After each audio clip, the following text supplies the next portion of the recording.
Hello everyone, I am Shilpa. I am an engineering student pursuing my BTech in Electronics and Communication under HPTU at Rajiv Gandhi Government Engineering College, Nagrota, Bagwa.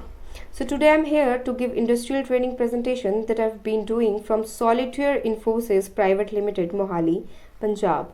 So I have opted for full stack development course. So let me tell you about what is full stack development. So full stack development refers to the development of both front end and back end. Now, what is front end and what is back end, and what is the difference between these two? So front end development is a programming which focuses on the visual elements of a website or an app that a user will interact with, or we can say the client side. And meanwhile, the back-end development focuses on the side of website user cannot see, or we can say the server side. We have different languages for these two. So for front end we can use HTML, CSS, JavaScript, and for back end we can use PHP, C++, Java, Python, Node.js, and there are many other languages other than these you can use according to your interest. So I have different topics in my content that are HTML, CSS, Bootstrap, jQuery, and JavaScript. So first I have is HTML. So HTML stands for Hypertext Markup Language, and it is the standard markup language for creating web pages. Describes the structure of a web page, consists a series of elements. Elements tell the browser how to display the content. तो जो HTML है वो हमारे एक web page को create करने में use होता है, और ये हमारे वेब पेज का स्ट्रक्चर डिफाइन करता है कि हमारे वेब पेज का स्ट्रक्चर कैसा होगा, कैसा रहेगा, या कैसा हम बनाना चाहते हैं अकॉर्डिंग टू अस या अकॉर्डिंग टू द डिमांड. और इसमें it consist of a series of elements. तो सीरीज ऑफ एलिमेंट्स यहाँ पे क्या चीज़ है, तो यहाँ पे हमारे पास बहुत सारे टैग्स होते हैं. बहुत जैसे हमारे पास हेडिंग टैग है, पैराग्राफ टैग है, और भी बहुत सारे टैग्स हैं तो जिनमें हम अपना कंटेंट डालते हैं जो हमारे वेब पेज पे शो होता है. Okay, so elements tell the browser how to display the content. Okay, so this line, जो हमारे एलिमेंट्स हैं वो बताते हैं कि हमारा जो कंटेंट है वो कैसे डिस्प्ले होना चाहिए हमारे वेब पेज पे. जैसे हम हेडिंग टैग में हमारे पास 6 ऑप्शंस हैं, like H1, H2, H1 to H6, जिसमें हमारी हेडिंग H1 में अगर हम H1 टैग यूज़ करके अगर हम कुछ लिख रहे हैं तो उसका साइज़ ज़्यादा होगा then H2, then H3, 4, 5 and then 6, सबसे स्मॉलेस्ट वन. तो ये बताता है कि कंटेंट कैसे डिस्प्ले किया जाएगा हमारे वेब पेज पे. Okay, so now we have is a simple HTML document. Okay, तो जो हमारा एक सिंपल HTML डॉक्यूमेंट अगर हम देखें तो वो कुछ इस तरह दिखेगा. तो ये जो लिख रखा है कि डॉक टाइप HTML, तो ये जो डॉक टाइप है HTML में ये डिस्क्राइब करता है कि आपका ये कौन सा टाइप है डॉक्यूमेंट का, ये HTML है या कोई और है. हमारे पास HTML के पहले भी वर्जन्स थे, बट हमारा लेटेस्ट जो वर्जन चल रहा है वो है HTML5. तो HTML5 में ये डॉक टाइप HTML हमें बताता है कि ये HTML डॉक्यूमेंट टाइप है. Okay, then comes the HTML, then head, body. Head में हम अपने टाइटल में, जैसे यहाँ लिख रखा है पेज टाइटल, तो जो भी हम अगर अपना एक वेब पेज बना रहे हैं तो टाइटल के अंडर हम जो भी लिखेंगे टाइटल टैग के अंदर, तो वो हमारा एज अ पेज टाइटल वहाँ पे शो होगा, पेज नेम वहाँ पे शो होगा.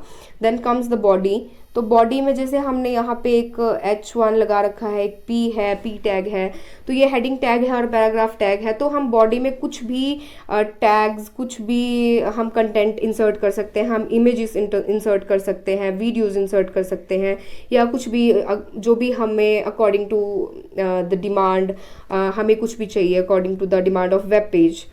Okay, so next we have is what is an HTML element. So HTML element is defined by a star tag, some content and an end tag. So जैसे मैंने कि आपको बताया कि हमारे पास बहुत से टैग्स हैं जो so आप जैसे स्क्रीन पे देख पा रहे हैं, यहाँ पे टैग नेम लिख रखा है, तो this is a starting tag, and यहाँ पे with a slash this is an and tag. तो इसके बीच में हम जो भी लिखेंगे वो हमारा कंटेंट हमारे वेब पेज पे शो होगा. जैसे HTML यहाँ पे लिख रखा है, यहाँ पे हमने H1 यूज़ किया है, हेडिंग टैग है, तो इसके बीच में हमने लिख रखा है माय फर्स्ट हेडिंग। तो ये जो माय फर्स्ट हेडिंग है that will be displayed in our web page. यहाँ पे पैराग्राफ हमने एक टैग ले रखा है, तो दिस पैराग्राफ टैग यहाँ पे क्या होगा कि ये जो माय फर्स्ट पैराग्राफ है ये भी हमारे वेब पेज पे माय फर्स्ट पैराग्राफ जो लिखा हुआ है वो हमारे यहाँ पे शो होगा। Okay, so next we have many tags like break tag यहाँ पे दे रखा है, पैराग्राफ टैग, और हमारे पास और भी बहुत टैग्स हैं जैसे पेयर टैग्स हैं, अनपेयर टैग्स हैं, सिमेंटिक्स हैं और फॉर्मेटिंग टैग्स हैं। सब चीज़ों के लिए हमारे पास टैग है। किसी भी चीज़ को हमें फॉर्मेट, जैसे हमें फ़ॉन्ट अलग चाहिए तो हमारे पास फ़ॉन्ट के लिए भी बहुत सारे टैग्स हैं। जैसे आई टैग है हमारे पास, EM टैग है। जैसे आई टैग क्या करता है कि आई टैग जब हम लगाते हैं तो वो हमारे जो भी हमने लिख रखा होता है उस कंटेंट को इटैलिक में चेंज कर देता है, उसको इटैलिक फॉर्मेट दे देता है। Okay, so next we have is an HTML page structure. So this is the HTML basic page structure that contains head, body, और ये HTML यहाँ पे जो हमारे पास HTML है तो ये हमारा सब HTML के अंदर आएगा, HTML टैग के अंदर, and this is the closing tag. और the next we have is CSS। Okay, so CSS जैसे अब HTML में हमने वेब पेज क्रिएट कर लिया, वेब पेज में हमने कंटेंट डाल दिया, बट हमें उस कंटेंट को अब स्टाइल करना है। स्टाइल लाइक हमने कोई हेडिंग दे रखी है, हमने उस हेडिंग को ही कोई कलर देना है, उस टेक्स्ट को कोई कलर देना है, तो उसके HTML के बाद हमारे पास आता है CSS that is cascading style sheet. It is a style sheet language जो हमारे पास हमें बहुत सी प्रॉपर्टीज़ डिफाइन करती है और हमें बहुत से ऑप्शंस देती है हमारा कंटेंट को और अच्छे से शो करने का। Okay, so style sheet language standard based set of properties and attributes to define styles to describe the presentation और document written in a markup language like HTML or XML.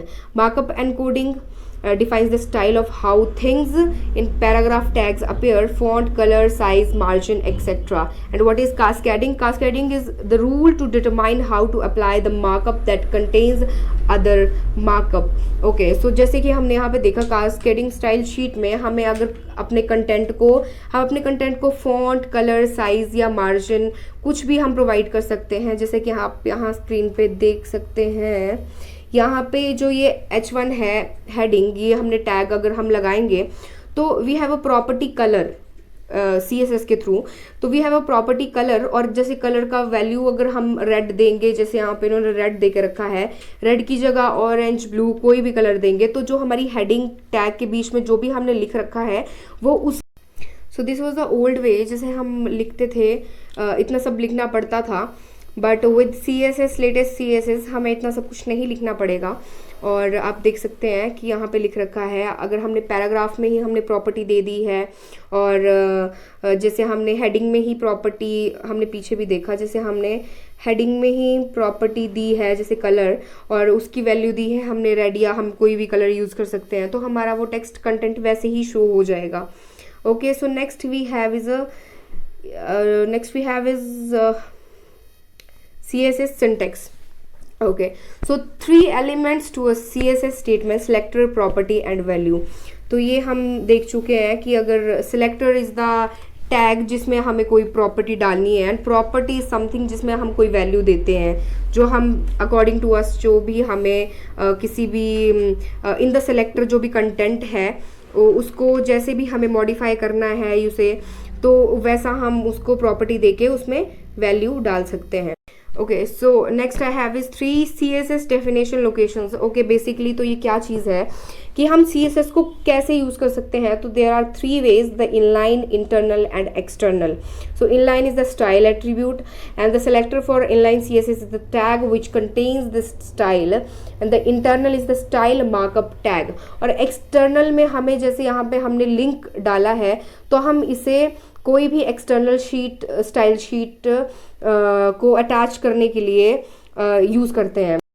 So next we have is a Bootstrap. So Bootstrap is a free front end framework for faster and easier web development Bootstrap includes HTML and CSS based design templates for typography, forms, buttons, tables, navigation, modal, image, carousels, and many other, as well as optional JavaScript plugins.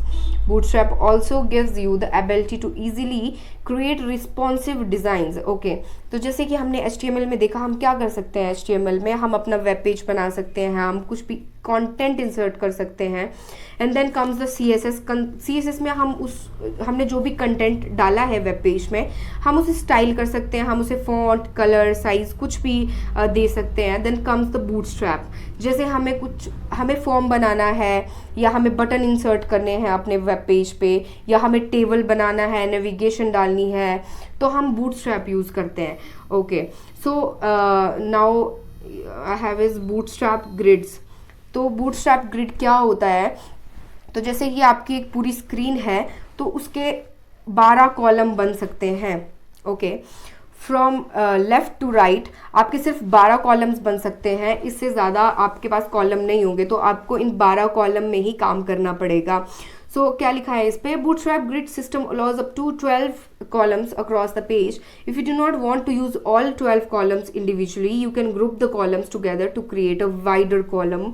Bootstrap grid system is responsive and the columns will rearrange automatically depending on the screen size. Okay, तो आपके पास कोई भी device है तो वो उसके according आपके columns चलेंगे.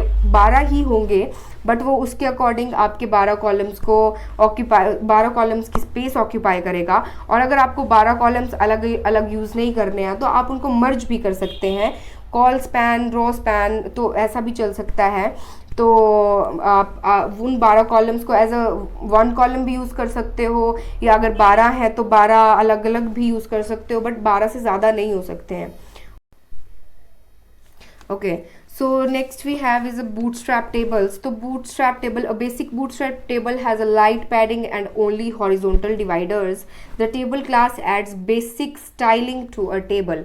तो हम टेबल जो बनाते हैं, हम नॉर्मल टेबल, तो उसमें हम स्टाइलिंग कर सकते हैं. तो उसमें कैसे स्टाइलिंग हो सकती है? स्ट्रिप रोज हो सकते हैं, बॉर्डर टेबल हो सकते हैं, होवर रोज हो सकती है, या फिर रिस्पॉन्सिव टेबल्स हो सकते हैं. तो स्ट्रिप रोज में क्या होगा कि जो टेबल स्ट्रिप क्लास है वो ऐड करेगा zebra stripes to the table. Border table में क्या होगा कि table bordered class adds border on all the sides of the table and sales.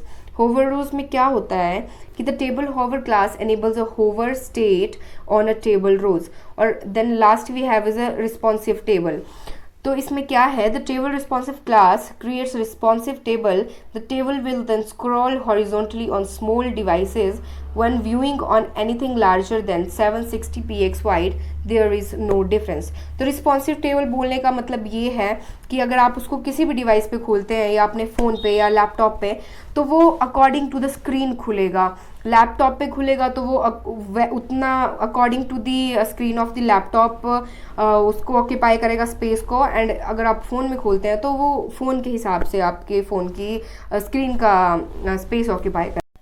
Okay, so next I have is bootstrap images. तो जैसे कि हमारे पास टेबल में भी ऑप्शंस थे, स्ट्रिप टेबल था, होवर था, तो वैसे ही हमारे पास इमेजेस में भी ऑप्शंस हैं. तो हमारे पास ऑप्शंस हैं rounded corner, circle, thumbnail, responsive images. So in rounded corner the image rounded class adds rounded corner to an image, and in circle the image circle class shapes the image to a circle. In thumbnail the image thumbnail class shapes the image to a thumbnail. And last we have is responsive images.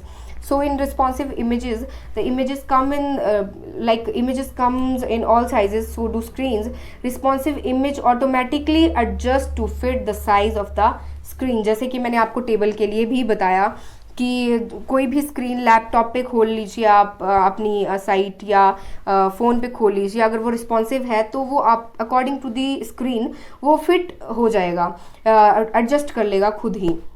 It creates responsive image by adding an image responsive class to the image tag. The image will then scale nicely to the parent element. The image responsive class applies display, block and max width 100%. Okay, so next I have is Bootstrap buttons.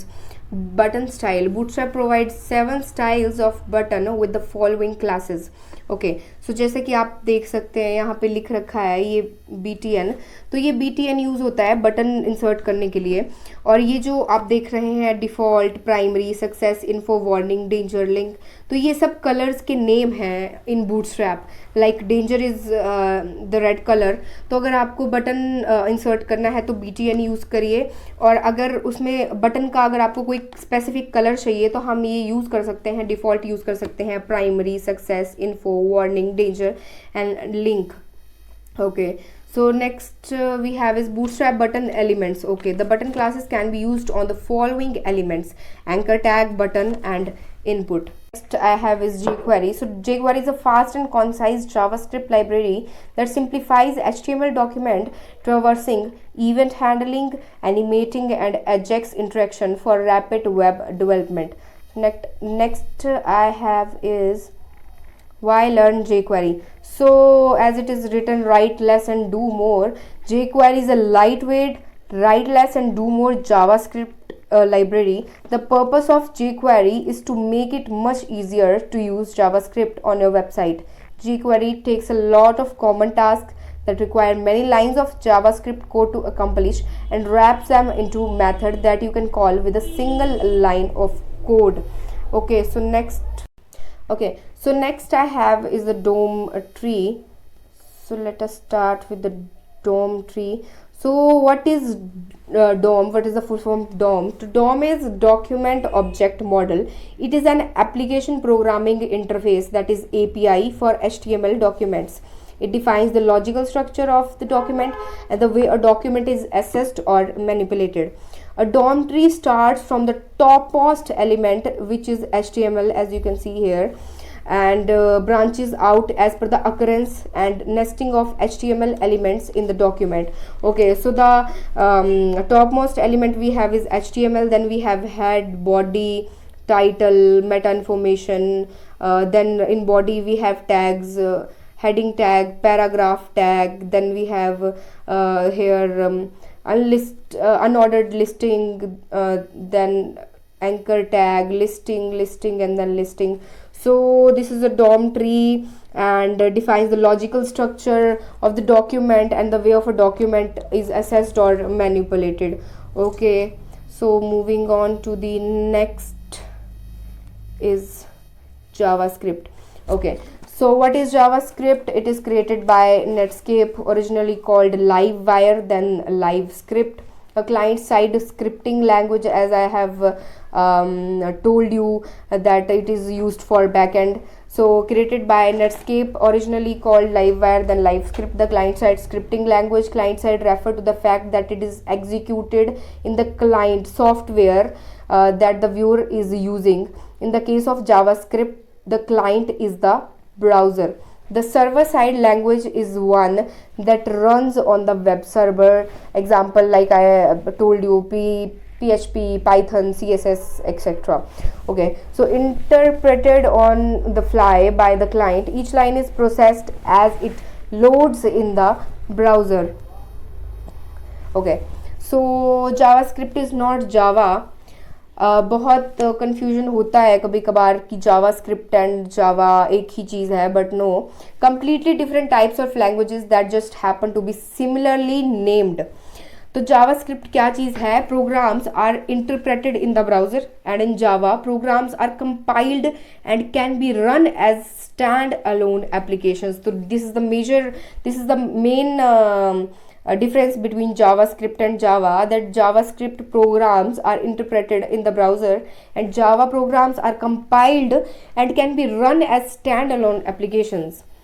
Okay, so why use JavaScript? Okay, so it is easier to learn than more programming languages. JavaScript is a easier language. It also allows you to make interactive web pages and okay, it can be fun as it is written if you have interest in coding. Okay, so including JavaScript in HTML, two ways to add JavaScript to web pages. तो कैसे हम use कर सकते हैं HTML में JavaScript को? Script tag use करके. include the script is an external file. More about this later in the semester. Initially we will use only the script tag. Okay, तो अगर हम HTML में स्क्रिप्ट टैग यूज़ करते हैं, that means we are using JavaScript in our HTML document.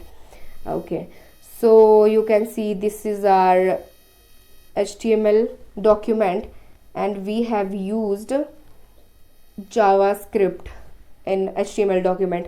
So we used script. This is the end tag for script. So we have used script tag in HTML document.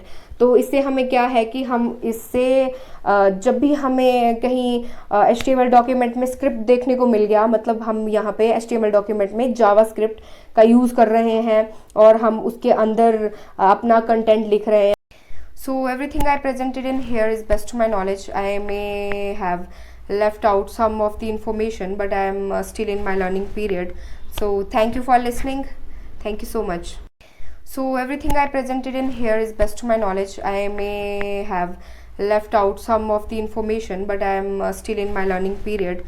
So thank you for listening. Thank you so much.